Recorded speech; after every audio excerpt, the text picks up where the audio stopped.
everybody, it's Mary. Welcome back to my kitchen. Today, I'm going to make something that brings back childhood memories. I remember my Mamaw's berry dumplings. They were so good. That's one of my favorite things that my Mamaw made. She used the wild black raspberries. That season has come and gone. I had some, but not enough to make dumplings. So folks, I have blackberries. Okay. I have a quart of blackberries that I'm putting in here. Now folks, I will give you all the ingredients and instructions and whatnot in the description box, so you don't have to worry about trying to figure that one out. Okay. I have sugar. I have vanilla. I always use the pure vanilla, folks. It just has so much better flavor.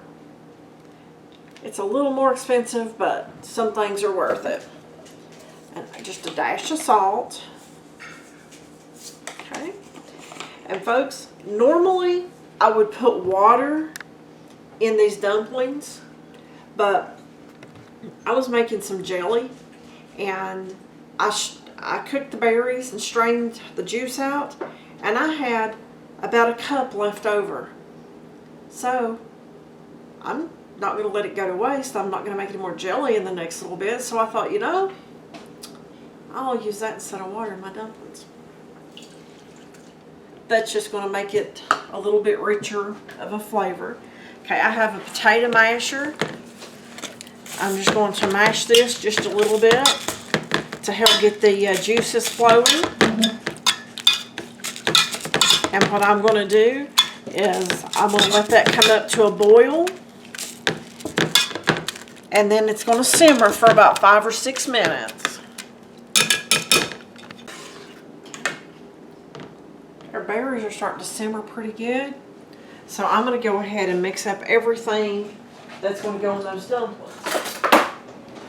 Okay. I've got my flour.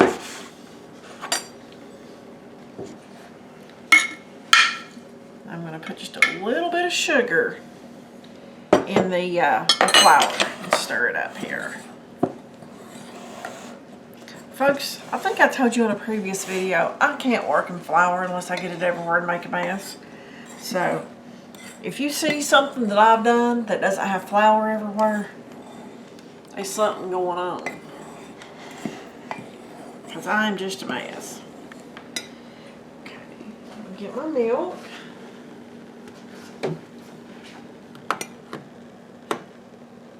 Get this all mixed up and get it ready to drop in there whenever it comes up to a full boil.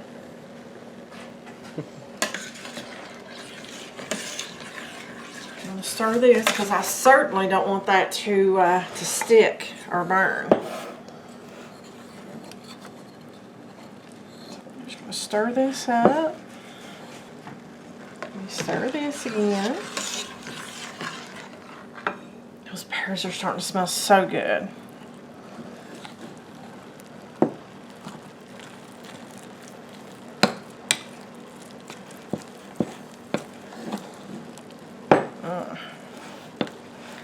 Now folks, you could do this a couple of different ways.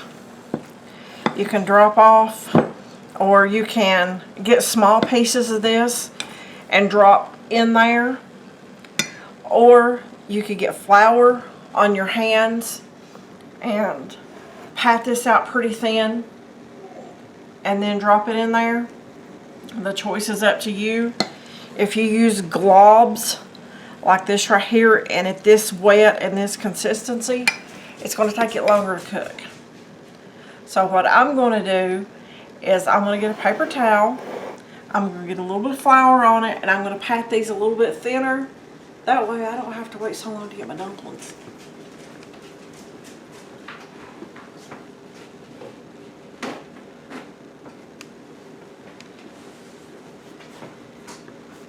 What you do is entirely up to you.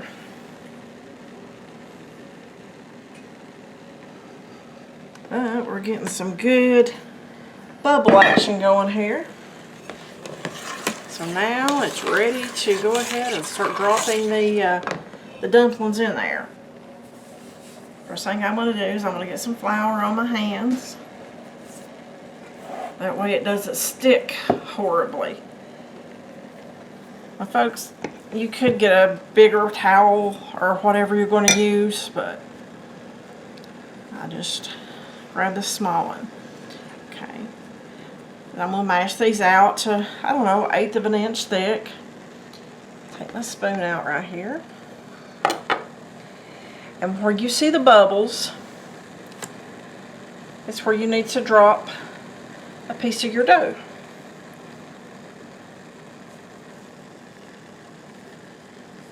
This is the way that I do prefer to make the dumplings.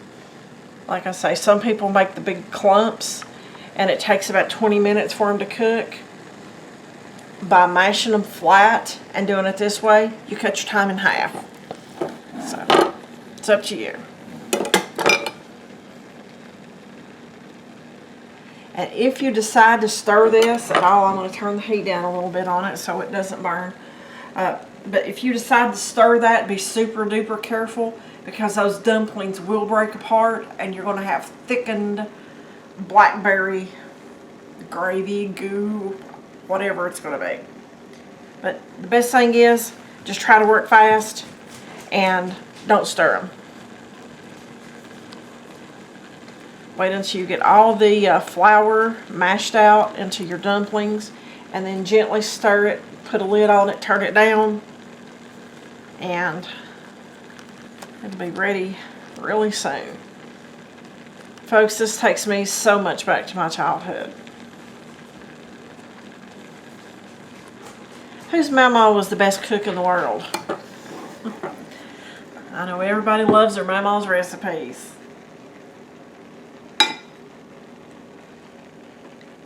And biscuits, golly, that lady could make biscuits. Mom always made hers into a pone and rolled them out. But Mamaw would have hers into a pone and she'd squeeze them. I don't know. Anyway. So, you young kids watching this, learn all you can from your parents and grandparents. Because one day they're not going to be around to pass stuff like this down to you. And you're going to wish that you had paid more attention. Trust me, we all do. Alrighty, so let me get on to this and I'll show you what it looks like whenever I get all the rest of them in here. Okay, I have all the dumplings in there, folks. And I'm going to stir them ever so gently so that they don't break apart. I'm doing this so that we don't have one big clump.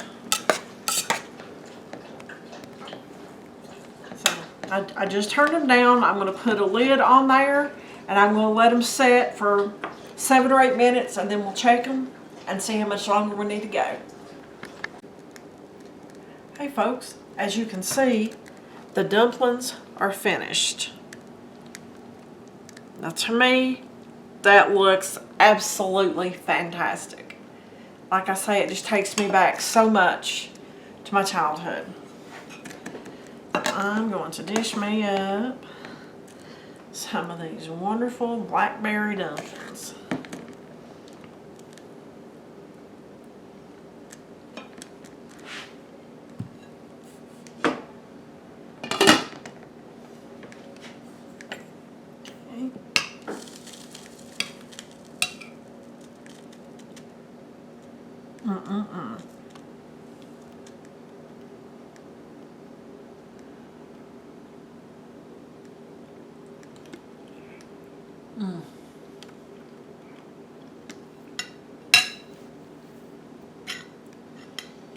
I think Mama would have been proud.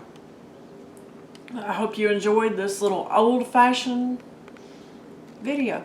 Old-fashioned recipe. Something that takes you back to your Mama. But if you like it, give it a like, give it a thumbs up, subscribe to the channel, share it with your friends. And as always, folks, I'll see you on that next video.